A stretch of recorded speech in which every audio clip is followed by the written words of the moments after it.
Thank you for joining us today for our presentation on finding respite moments while in isolation. We hope you find this informative and that you are able to take away something to help you find those respite moments in your day. Before we begin, let's review our agenda for today. We're going to start by talking about what respite is and why it's so important. Then we're going to discuss the effects of stress that the pandemic is having on our body and minds. And then we'll look at those self-care strategies that you need to use to be able to combat the effects of that stress on your physical and mental well-being. We'll then try and tackle ways that you can manage your environment to have more productive work and school days. And finally, we're going to give you some creative suggestions that we've come up with in ways that you can find respite while you're stuck at home in isolation during this pandemic. Respite is a common term that we hear from time to time throughout our lives.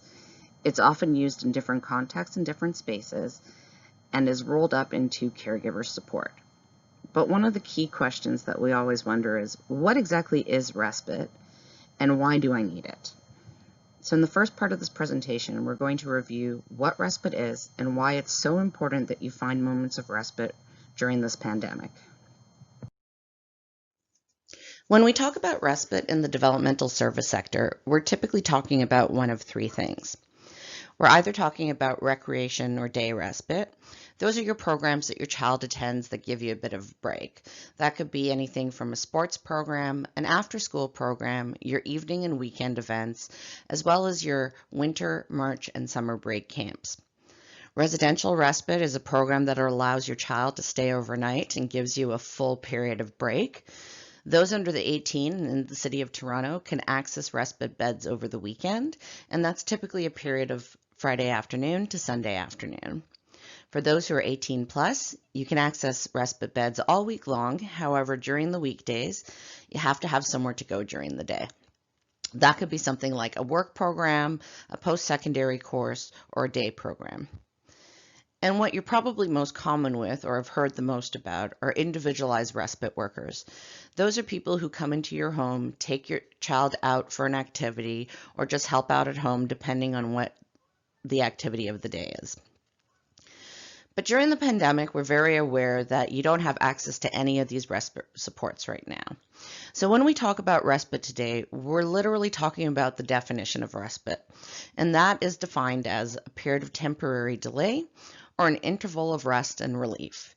So for today's presentation, we're going to focus on how you can find those periods of delay and those moments of rest and relief while you're stuck in isolation at home. Respite is a great tool for caregivers to prevent burnout. In these times, respite is needed more than ever. We are in unprecedented times in our society, and everyone is experiencing some level of trauma.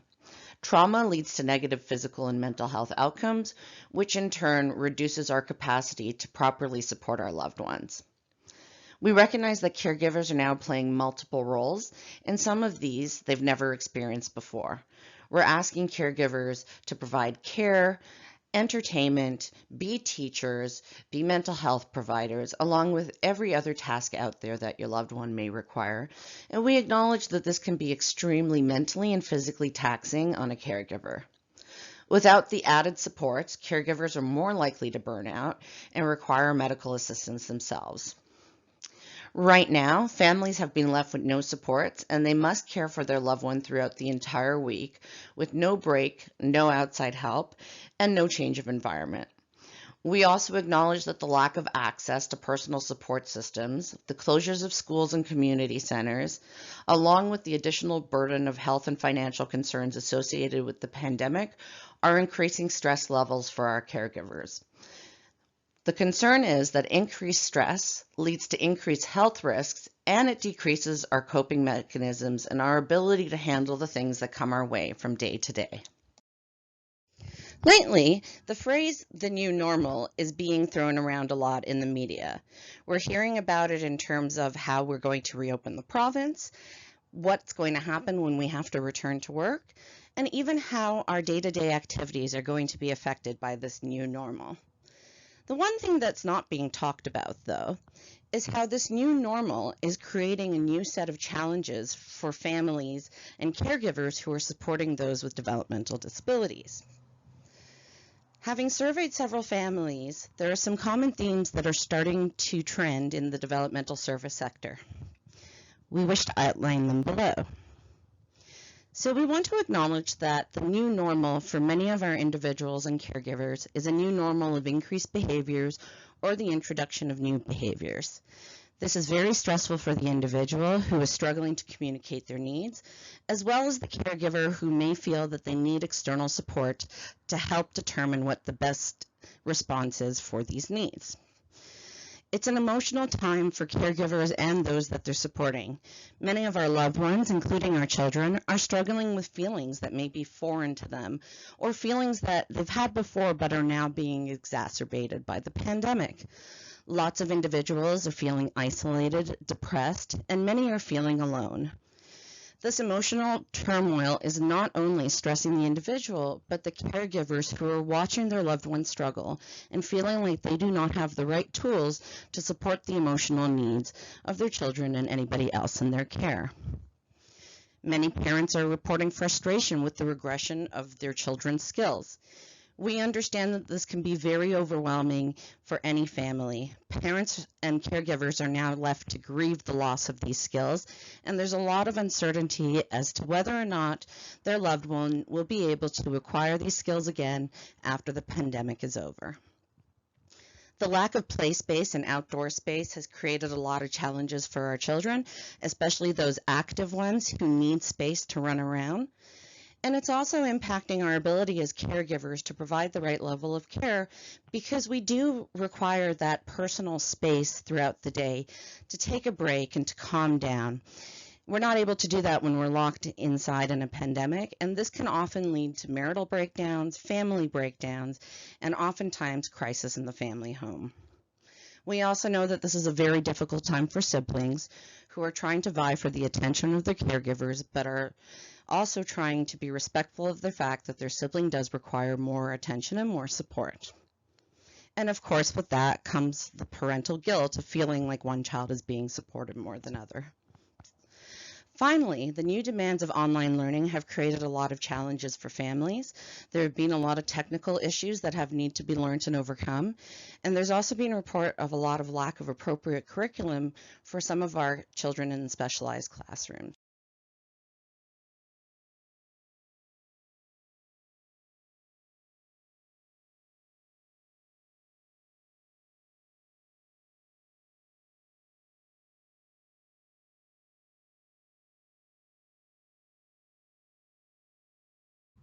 We will now discuss the effects of stress and how this new normal impacts our physical and mental health and reduces our ability to cope day to day.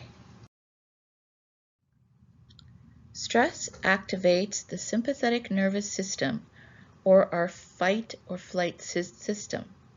In the short term, this can be good. It can help us get out of dangerous situations.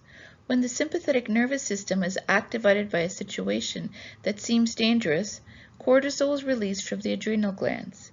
Cortisol is a hormone that's produced normally to help regulate blood sugar, salt, and water balance, and your sleep-wake cycle. So when you're stressed, cortisol causes an increase in blood sugar so that your cells have fuel if you need to face a threat. An increase in blood pressure to ensure blood flow to your brain and muscles, and reduces inflammation so that energy can be directed to the fight or flight response instead. Cortisol also affects your mood and sleep-wake cycle.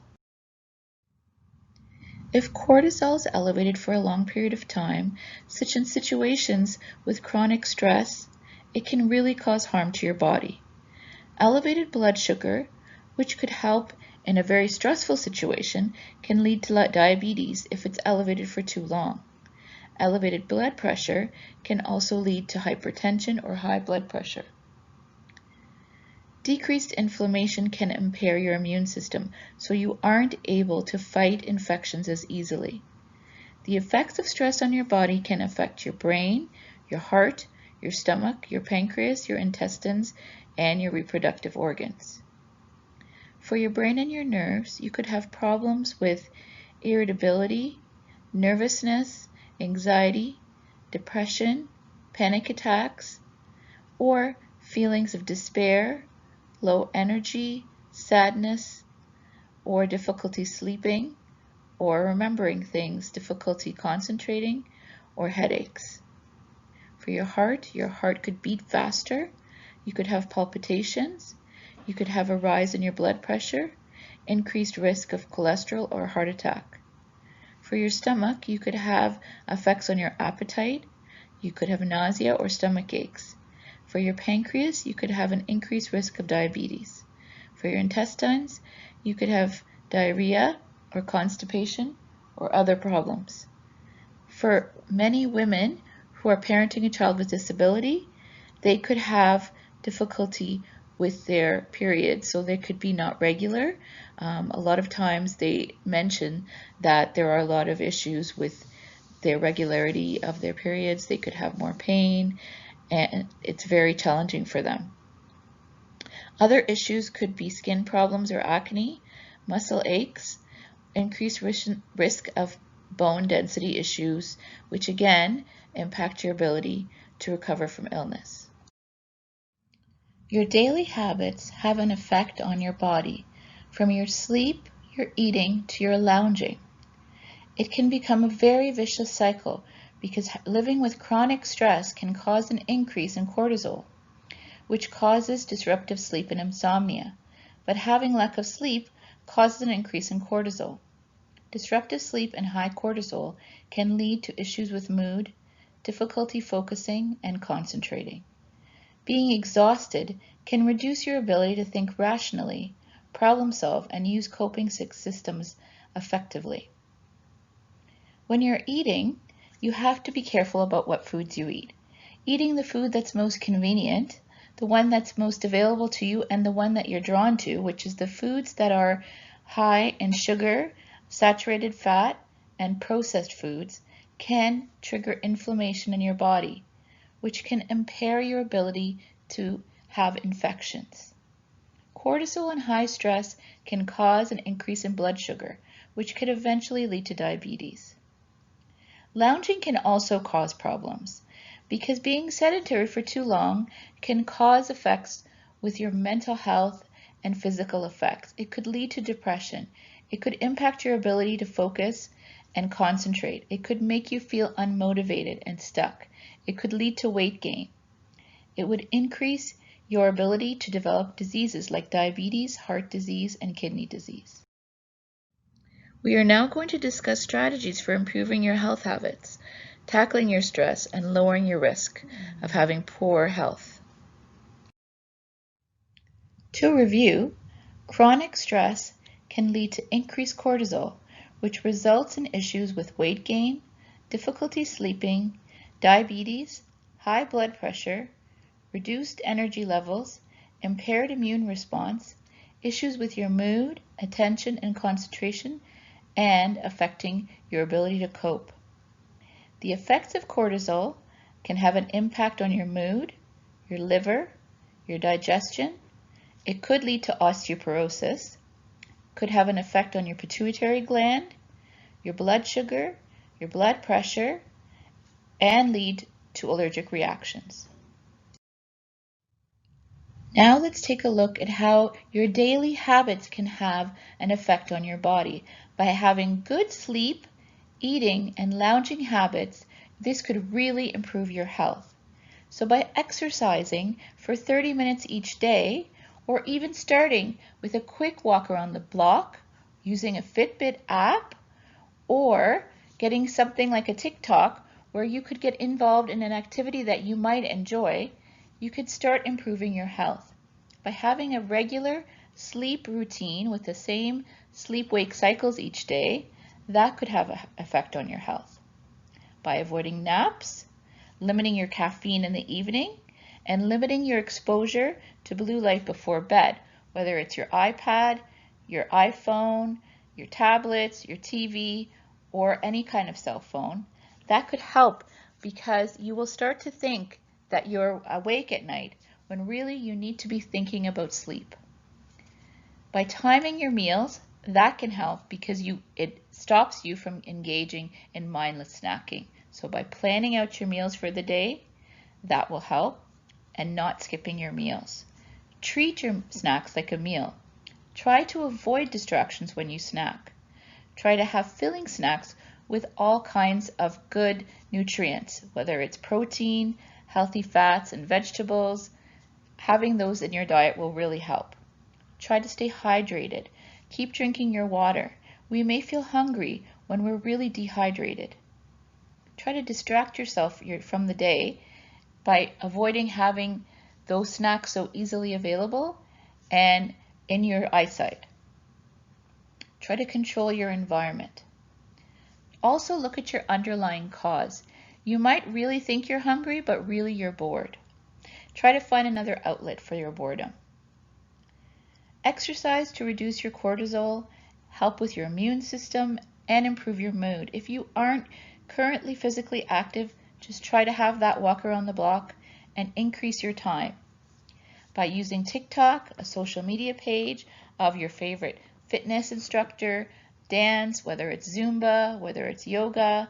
Those are all ways to get active. Having good step goals can help in terms of trying to achieve them every day or beat the goals that you've set. That's good when you have something on your phone that can help you keep track of your steps each day. Also, try to practice universal precautions. Here's one example of a tool that you can use right away. It's called a healthy habit log. It helps you keep track of your healthy habits, helps you stick to a goal. It's a visual. It can help you with your daily routine. It impacts how you feel, and it's a great resource to help you feel better. So other ideas could include the fitness apps. So it could be the Fitbit or any other app that could keep you on track. Having a sleep journal, having a calendar or reminder app, having an online fitness journal or fitness challenge with other people could really help keep you motivated. We will now discuss strategies for dealing with the mental strain arising from isolation. One type of therapy that can be used is called acceptance and commitment therapy. It encourages people to embrace their thoughts and feelings instead of fighting or feeling guilty for them. It invites people to open up to unpleasant feelings and not overreact to them or avoid situations where those feelings come up. It's an intervention that uses acceptance and mindfulness strategies together with commitment and behavior change strategies to increase flexibility. One component of acceptance is called affirmations. Those are the things that you say to yourself that could help yourself feel better. So things you could say to yourself are expecting more behaviors from your kids at this time because this is a very difficult time for everyone. Give yourself a bit of time. Say to yourself, well, we're all adjusting right now, and this is a very difficult time. Use this as an opportunity to relearn about each other and form new relationships with your family. Give yourself permission to acknowledge that this is a very difficult time. Take the time you need just for yourself. Know that this is not going to last forever. Use this time to reflect for yourself. Be mindful and be in the moment. Whether it's taking that walk in nature and really focusing in on something with the sound or the senses when you're in your walk, it's really important to try to stay mindful and in the moment.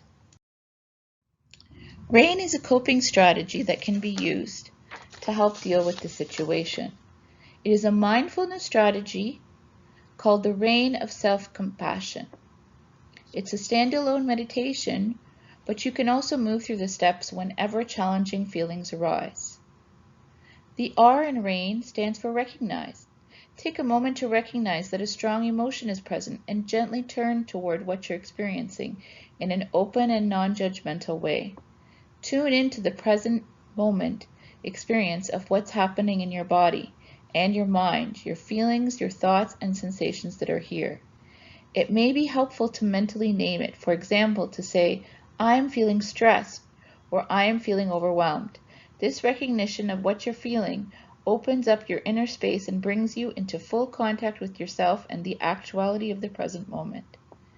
The A stands for allow. Allowing means to let it be as it is. It's the acknowledgement and acceptance of your present moment reality. Allowing doesn't mean we have to like the situation. It means we have to soften or drop our resistance to what's happening. The reason this is so important is because we have the impulse to push away, suppress, or ignore difficult feelings. When we get into inner struggles with these ways, we create more suffering and tension. In this struggle, we also tend to get caught up in our thoughts and feelings. Therefore, we're more likely to react rather than choose a conscious response. By allowing, we're able to bring an inner yes to our present moment experience. You may almost immediately notice a sense of softening and ease around that emotion. The I in R.A.I.N stands for investigate. Now that you've recognized and allowed this emotion, you can choose to investigate it. You may not always feel the need for the I step, as sometimes just the recognition and acceptance is enough. At other times, you may feel naturally drawn to using this step. So to investigate, you can mentally inquire with questions like, why do I feel the way I do? Are there events that happened ahead of the emotion that might have influenced it? Are there physiological factors, such as not getting enough sleep, that are affecting the emotion? What do I really need right now? Are there actions I could take to nurture and support myself or others in this difficult time? These questions can help us come into a wiser relationship with emotions and thoughts. With this process of investigation, we can also choose a conscious response to foster a more meaningful life. Investigation may even resolve and dissolve the feeling completely. The N stands for non-identification. In the N step of R.A.I.N, you turn your attention to the simple realization that you are not your mind nor your emotions. You are awareness that underneath every thought, feeling, and sense perception, there is something going on. Non-identification means that your sense of who you are is not fused with or defined by your thoughts and feelings. This brings about a natural sense of freedom and ease. It gives a sense of peace in the middle of it all.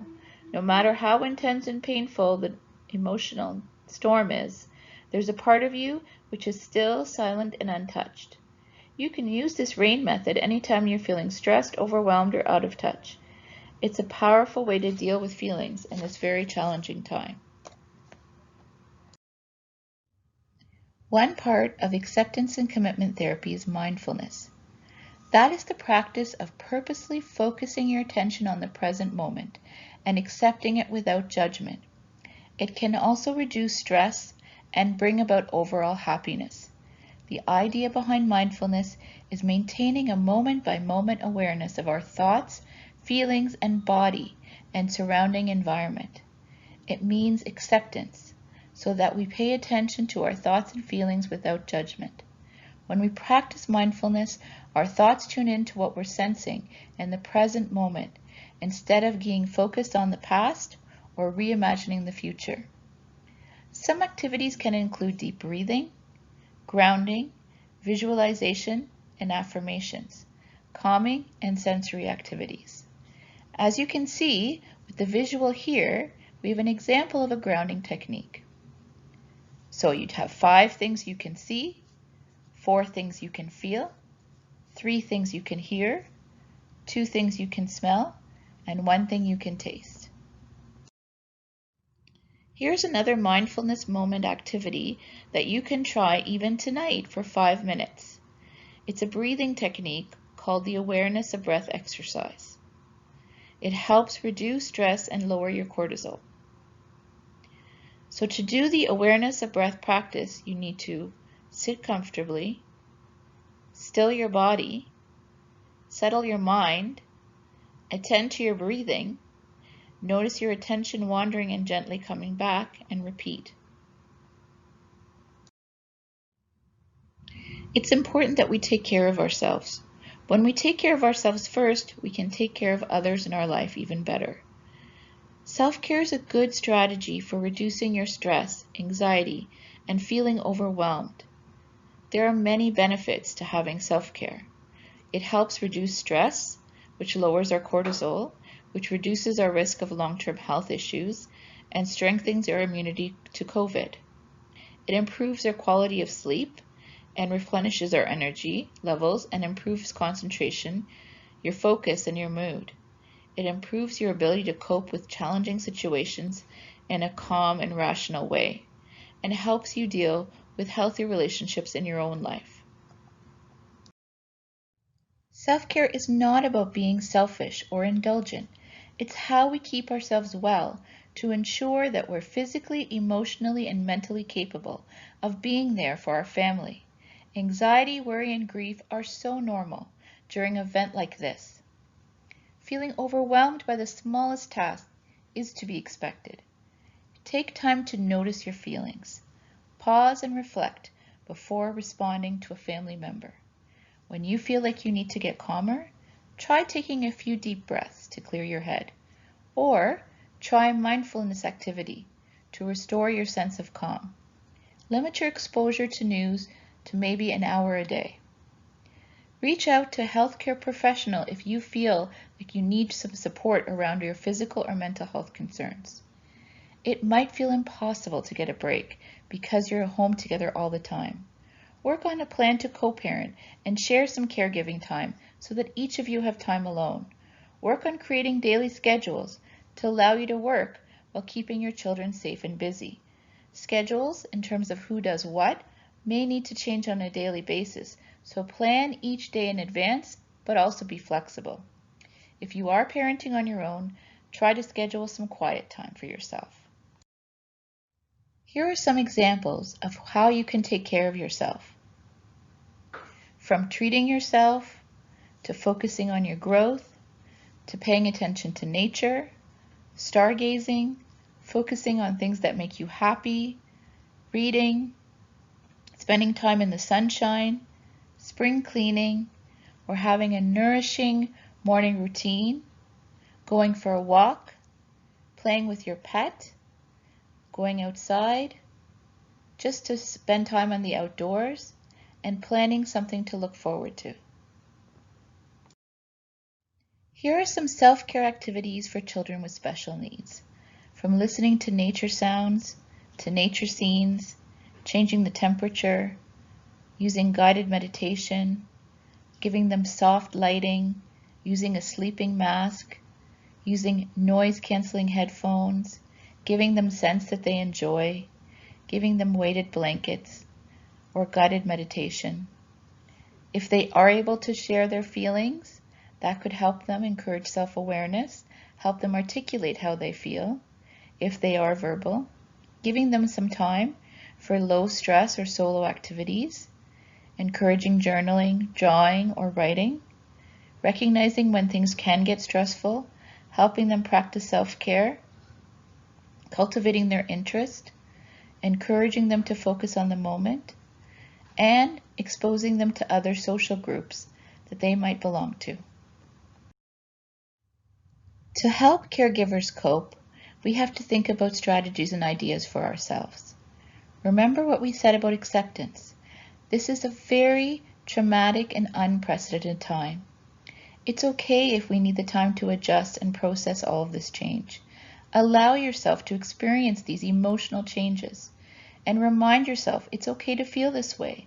Validate your feelings because they are real, expected, and allowed. Keep up your daily routines and structure. Take the time you need for yourself. Create a to-do list every day to keep your priorities on track and help you manage your responsibilities.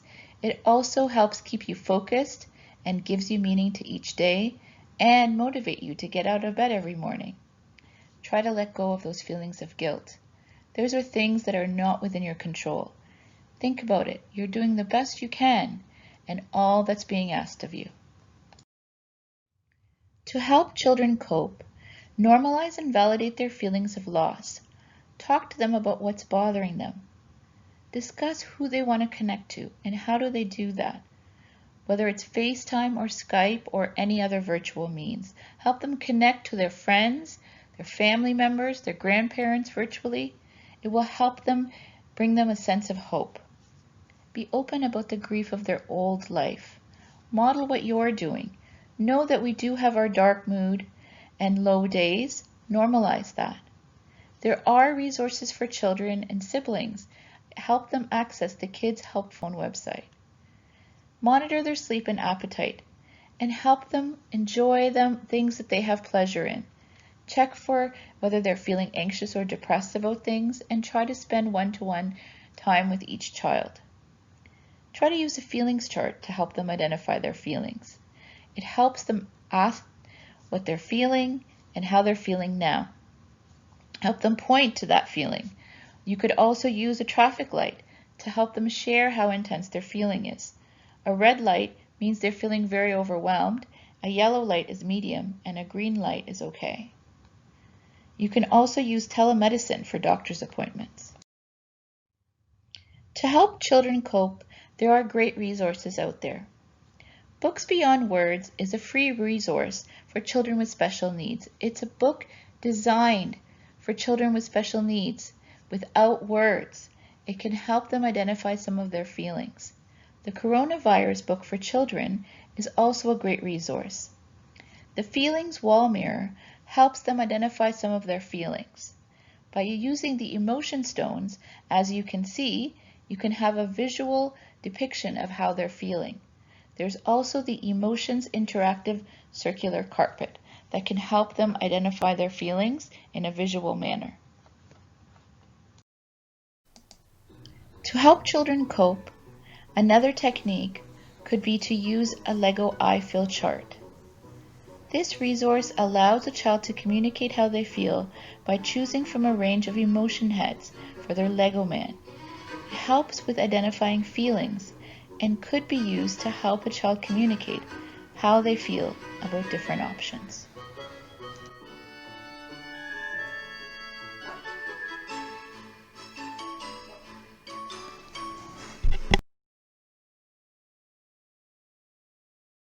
Now that we've discussed those self-care strategies, we want to try and tackle some of the problems that are occurring around working from home and learning from home. In this section, we're going to look at the best ways to manage your environment in order to have a productive work and school day while at home. Trying to juggle the demands of caregiving along with trying to work from home can be very overwhelming for caregivers. So one of the best ways to tackle that and have a productive day is to set up a work environment at home that mimics the environment that you have at work. Ensure you have all your supplies ready for the day before you start so that you can reduce the amount of times that you have to get up and walk away mid-work. Try and find a space where you can reduce noise distraction by closing windows and doors. Make sure that you're working at a table and not on a couch or a bed. It's very easy to get into that loungy feeling when you're working in a bed or a couch, and it can be very hard to redirect yourself back to the actual productive work at hand. So try and use a desk the same way that you would at work. Set up and test out your technologies the night before so that you don't run into any problems when you're trying to participate in those remote meetings. While you're setting up your environment, look around and ask yourself, what are the things in here that are in common with my space at work and what are different? Try and tackle the things that are different by removing them from the room. So for example, if you don't have a TV in your office at work, you shouldn't be working in a room with the TV at home. Now, we acknowledge that this is not so simple for many families, depending on the size of the space that you're living in.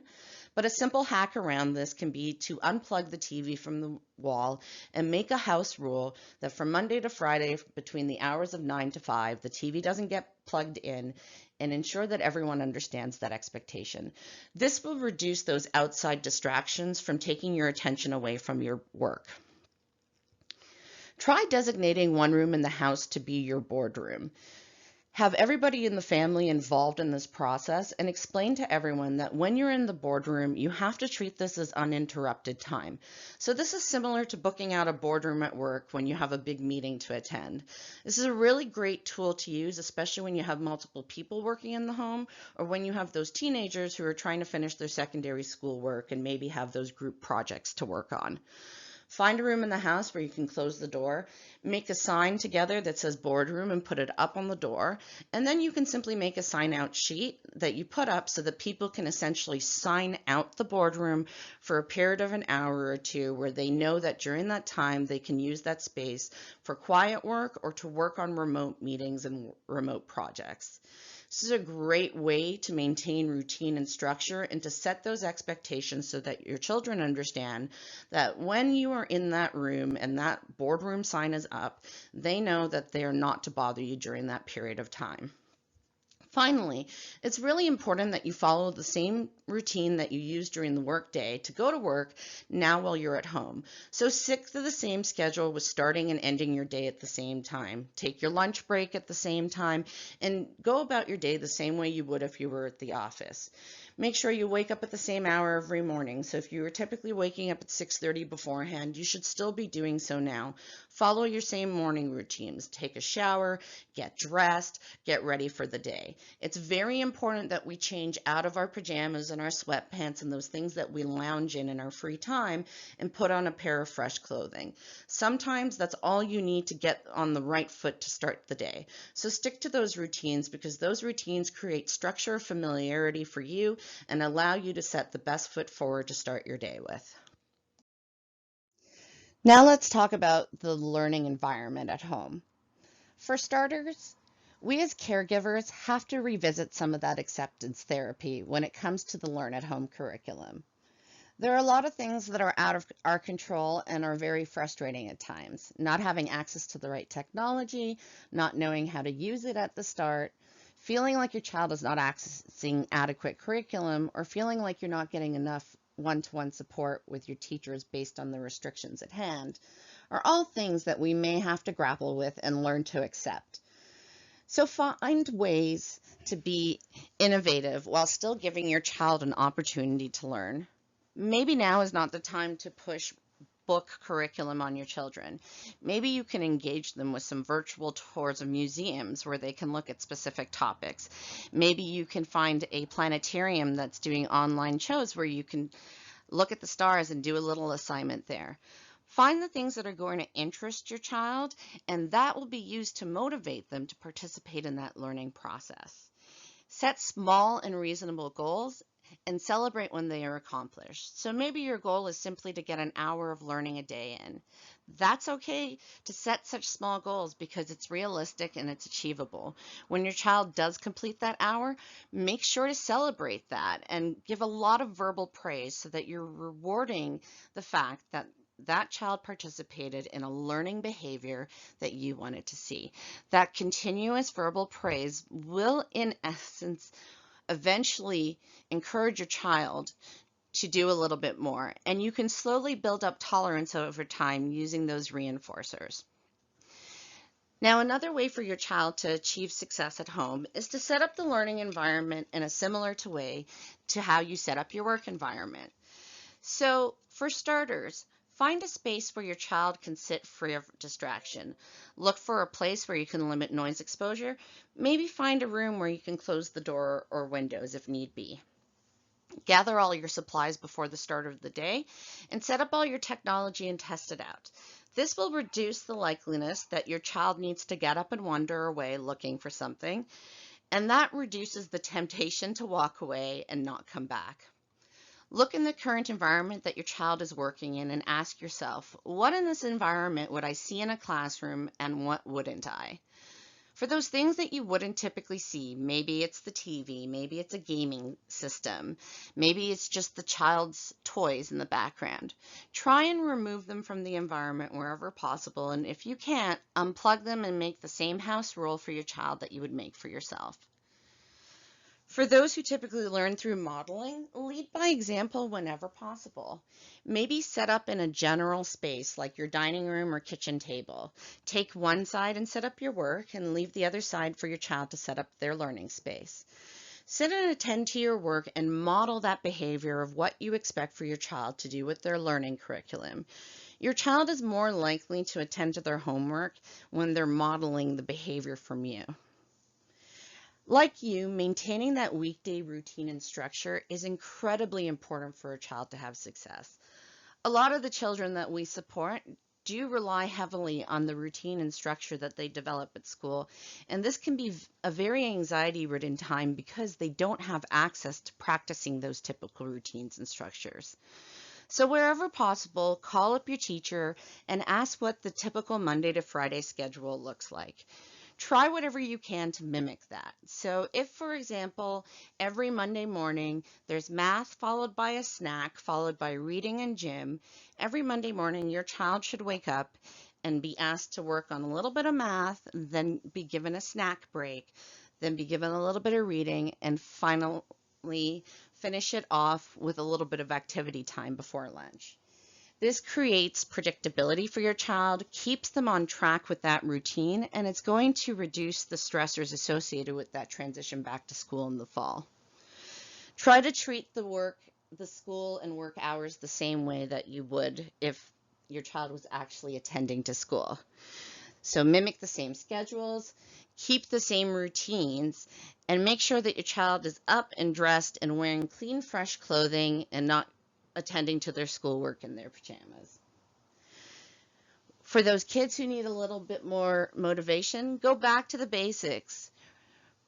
Pull out your token economies and your reinforcers and use them to encourage your children to attend to their schoolwork, especially in those moments where you notice that your child is getting bored or losing focus. Always reinforce good behavior with verbal praise, especially for those with youth in care. And remember to use a reward system to motivate an unmotivated child. Always acknowledge the completion of work and always celebrate any successes, whether big or small, that your child is able to achieve in the day. Now that we've discussed the effects of stress on our body and our mind, we've reviewed some ideas on how you can practice self-care, and we've suggested strategies on improving your physical and mental well-being during these stressful times.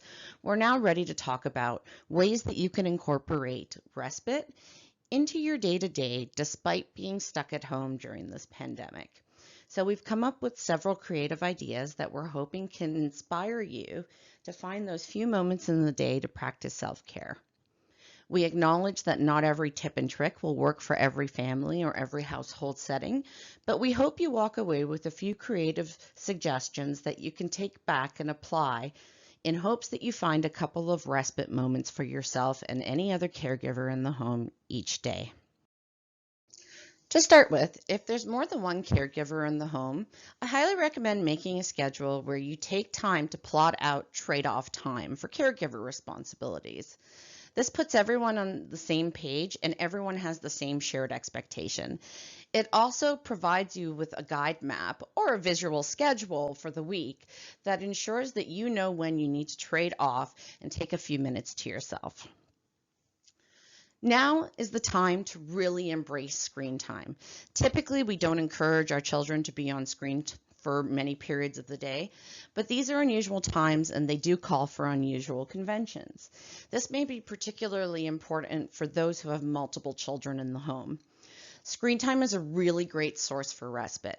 It's a period of time that you can put your child in a room safely and provide them with something that will preoccupy them for a length of time that allows you to go and do something else. So for those of you who are caring for multiple children, this may be a way to spend some one-on-one time with the other children in the home. This will reduce that feeling of guilt that many parents feel when they're not providing the same level of support from one child to another. When all else fails, this is a really great time to say, let there be mess. Set up a sensory table in your kitchen. You can do this safely and with little cleanup by simply removing everything in the room beforehand that can be dirtied, that can be destroyed, that you want to protect, and move it out of the way. For the rest of the space, take garbage bags, cut them open, and cover your countertops and your table spaces with these garbage bags. Then you can go online, download several different types of mess sensory type activities. This could be things like slime, Play-Doh, anything with rice or sand, and set up different activities on your table. Then allow your children to just play, and engage. It's a really great way for you to be able to take a step back, have a cup of coffee, maybe phone a friend, maybe catch up on your emails, and your kids are busy, they're doing something fun, and they're also doing something that engages their sensory input. At the end of the day, you can use this as an opportunity to teach a life skill, and you can work with your children to clean up the mess at the end of the day. The beauty is you've pre-prepared your environment, so there's very little mess. All you have to do is roll everything up in your garbage bags and throw it in the bin. For those of you who get really busy in the day and sometimes even forget to take a moment to have a drink, try setting an alarm to remind you to take a break. A really good trick to set an alarm to is so that it goes off on the 50th minute of each hour. Then, for the last 10 minutes of each hour, you commit yourself to using that time to practice a self-care activity. By doing this in an 8-hour day, for example, by the end of that day, you have protected and secured yourself 80 minutes of respite. And that's something as little as 80 minutes per day in a work day. We know the weather is getting much warmer now, and children and adults are really getting antsy and want to get outside. This is a great time to practice some of those activities that improve your physical health. So take a family trip outside and do something that involves some sort of group respite activity. That could be something like riding a bike. It could be going for a hike together. It could even be downloading some community scavenger hunt activity sheets, which you can download on something like a Google image search, and splitting up into teams in the family. Break apart and go in different directions and see which team can find all of the items on their list and get back to the house first. One way to do this safely without the risks of COVID contamination is to simply take a photo of the item that you find rather than picking it up and bringing it back. When you get back to the house, it's a great time to engage with your family, to have a little sportsmanship, and to teach your children what good sportsmanship looks like, but also have a little bit of fun. For those of you that have the space of things like driveways and yards, things like making an obstacle course is a great way to get that physical activity going with your kids, and it's also a great way for you to get your physical activity in for the day. If you're not feeling up for it, simply set up your kids with a bunch of activities on the driveway, and you can take a sit back and have a rest, and it's a great way for everybody to get a little bit of vitamin D in the day, especially now in these sunny, warm days. Really great activity that you can do together as a family is have a yoga circle in your family room. Simply move the furniture out of the way, remove any sharp objects, and cover all corners with pillows, blankets, and anything soft that will prevent someone from getting hurt should they fall on it. Find a YouTube clip that you really enjoy, download an app, or simply create your own routine for practicing yoga and have a yoga circle together. It's a great self-care activity that not only targets your physical needs, but also provides you a little bit of a mental reprieve. The good thing about this activity is that in the event that your child gets up and decides to wander during the activity, you've pre-prepped the environment to be safe so you can knowingly continue on and finish your yoga practice knowing that your child is safe because you have removed any dangers. Another way to really get some fun activity in without leaving the house is to do something like an adapted living room dance. This is a YouTube link to a video of a mother and daughter duo who provide in-person dance instruction during the year. Understanding that they can't host anymore, they decided to bring it online, and they've shared it out with everybody in the community. This is a really great activity to do with your kids because it requires that everybody get up and get physically active. There's simple dance steps to follow along that anyone can do, and the beauty of it is that some of the steps have been adapted by one of the presenters so that even if you require some adaptations for physical needs, there's some examples there for you to follow. When in doubt, making a sensory bin is always going to be a great way to engage those sensory loving kids. You can even create bins with different objects and place them in different rooms to provide yourself and your child a bit of time where the sensory bins can be used to give you respite.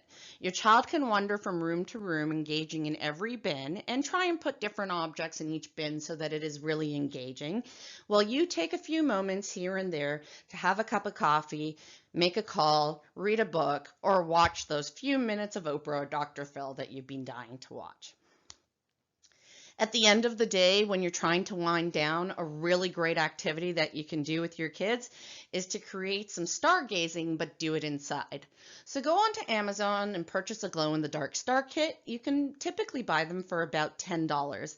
When they arrive, find a room in the house, preferably the one with the biggest bed, and proceed to tack the stars onto your ceilings and the edges of your walls. They come with sticky tack that can be removed safely and easily without taking the paint off the walls. Leave the room and leave the lights on for at least an hour to give your stars the chance to charge. Then when your kids have done their bath time and you're getting ready to unwind, come into the room together, lay down on your backs with your face facing the ceiling, turn off the lights, and proceed to have your own starry night in your own room. Now you can take the opportunity to play some soft music and to stargaze with your child. You can either engage with your children and enjoy the quiet time where you can cuddle and watch the stars together, or you can simply lay alongside your child and take a few minutes quietly to yourself. This is a really great activity for those kids who need a little bit more support with that unwinding at the end of the day and that self-reg. It calms the nervous system with the quietness, the lights down, and it's a really great way to get every kid ready for bed. This is an activity that can be enjoyed by every and any age, and it's something that's simple and easy, but also quiet and mess-free that can be done in the home. While we don't usually say this, now is the time to embrace technology. We know our kids work really hard all year long to build important relationships with their peers, and we know that this can be a very stressful time when they're isolated and don't have access to those important social groups that they have worked so hard to create. So we encourage all caregivers to use technology to connect their children to their peers as much as possible. This can be done by simply arranging video dates with another parent. A great way to incorporate respite into your day, especially if you're a single caregiver, is to arrange virtual play dates with other caregivers and take turns monitoring the event. So what we suggest is you get into a group of 5 or 6 different family households. This can be peers that your children have made at school, perhaps it's some families on the street, or anywhere else where your kids have developed some social support circles. Arrange a time and keep that time the same from week to week. This provides you a little bit of a routine and structure and also gives your child something to look forward to each week. This can also later be used as a reinforcer to get your kids to do a little bit of that schoolwork that they need to be motivated to do. Set up a schedule for shifting off and set up that each family is in a room with a video camera and at least one caregiver. Let's say you have a family group of about 6 different families. What you can do is you can arrange a schedule of trade-off of every 10 minutes. So every 10 minutes, 2 of the 6 families can step out of the room and leave their child on camera for the other parents or caregivers to watch. This will give you 10 solid minutes for yourself to go and take a little bit of break and do whatever you need to do, knowing that your child is still being monitored safely by someone in the group. In the event that you're needed to return to the room urgently, one of the other caregivers who's monitoring the room can simply give you a call on your phone and let you know that you need to go back. You can do this through a period of an hour or so, giving every caregiver in the group at least 2 opportunities to trade off and take some time away. It's a great way to keep your kid engaged, allow them to see their friends as frequently as possible, and it gives you a network of support with other caregivers who are going through the same things. This is also something that can be used with your external support system. So we know now, with no access to respite breaks or any other supports, lots of families are missing that extended support system that usually chips in to help out. Whether it's an aunt or uncle, a grandparent, or a respite worker, we know that these people are very heavily relied upon during the day to support our caregiving needs for our children. This can be a very stressful time right now as we do not have access to those supports. So setting up a virtual meeting with one of those support systems and setting your child up in front of a video where they can be engaged is a great way for you to take a break. So using the same concept as the virtual play date, set your child up in front of a video and set them up to have a little bit of a play date with one of their support networks. Perhaps it's a grandparent. Have grandmother and grandfather sit on the video with your child and engage them in activity while you step out of the room and go somewhere to take a bit of a break in the house. This will allow your child to connect with others that they have worked hard to build relationships with. It will give you a break to take some time to yourself. And in the event something arises and you need to return to this room, you're capable of doing so with a simple phone call from grandma or grandpa letting you know that it's time to go back. We highly encourage those of you who are caregiving on your own to arrange something like this, as it's a great way to find respite in your day when you're not able to leave the home and nobody else is able to come in and help. Another great way to take a break is to have a family movie night. Why not get the family together, cuddle up on the couch, make some popcorn, and enjoy something funny together? Or simply get your kids set up to watch something that they really enjoy and take a step out while you enjoy a good 45 minutes to an hour of solo time to catch up on some of that self-care. For those of you who have children that enjoy playing in the water, now is a really great time to embrace those water-loving kids. So your kid likes to take a bath, why not schedule several bath times in a day? That's several times a day that you can supervise your child safely by being in the room, but they can be engaged and preoccupied with something they enjoy so that you can take a few minutes to yourself. Maybe have a glass of wine or a cup of coffee.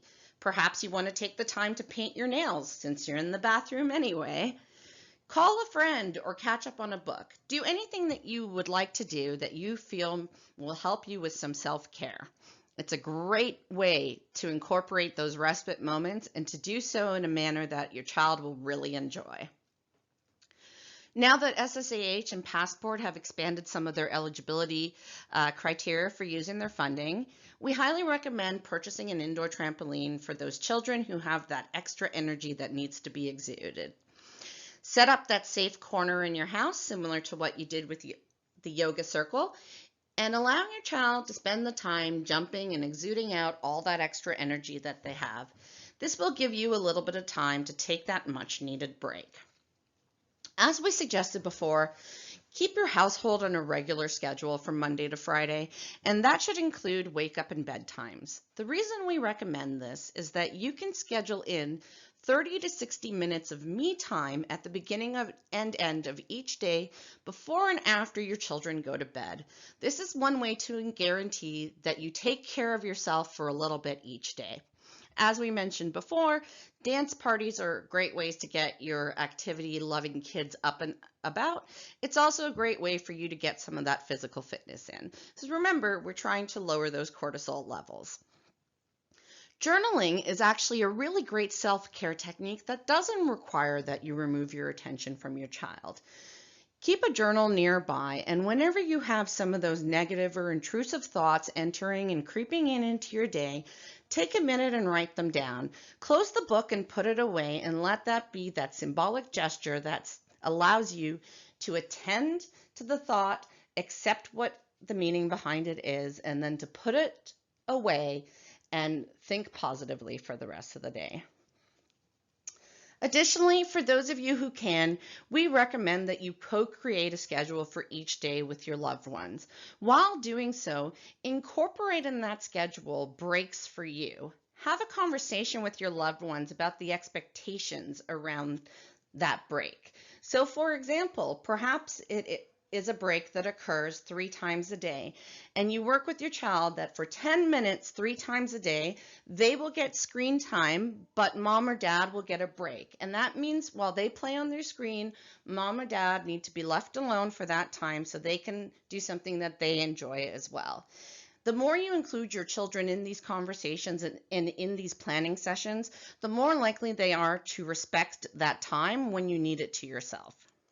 We do recognize that this is not going to be doable for every child and every caregiver, but where possible, try and incorporate your loved ones into those discussions and those scheduling of the day. And finally, before we go, we just wanted to share some of those fun activities and games that you can play with your kids, and anybody can do this, and it's a really great way to have some fun, which, as we know, is a really great self-care strategy. So when all else fails, build a fort in your house. This is a great activity that can engage everyone in the family. You can either do it individually and you can compete against one another by having everyone set up their own fort in their own rooms, or you can do a group activity where you try and make a castle type fort. And you can simply do that by clearing some furniture and moving some space in some common areas. It's a great activity. It doesn't require any more than some pillows and blankets, some empty laundry basket, maybe some extra empty boxes that you have laying around the house. Anything that can prop up a layer of drapery, and then you can spend some time decorating it inside with your child. It's a really great activity and it can bring you hours of play. As we said before, mess and sensory activities are a really great way to engage your kids, so take some time to make some flubber and slime, or get together and make some Play-Doh. You can make some homemade Play-Doh of different colors by simply dropping in different colored shades of food coloring into your homemade dough. Playing board games together is a lot of fun. As we know, Hasbro often says have a board game night with your families. So for those of you who have kids who do enjoy those sort of competitive games, pull out your Monopoly or any one of your classic board games, put them out and have some fun together.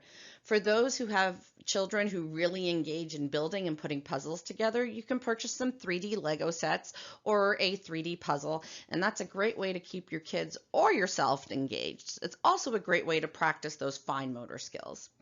For those of you who have pets at home, simply playing a game of fetch with your family pet can bring you hours of laughter and fun, which helps you release a lot of that stress that you're carrying on with you during the day. If you have kids at home that like to bake and cook, why not bake and cook together? Watch some shows on Tasty app, for example, and those are little 30-second clips that show you how to put a meal together. They're lots of fun and they're very kid friendly. Maybe do that together with your kids once a day, and that's also a great life skill.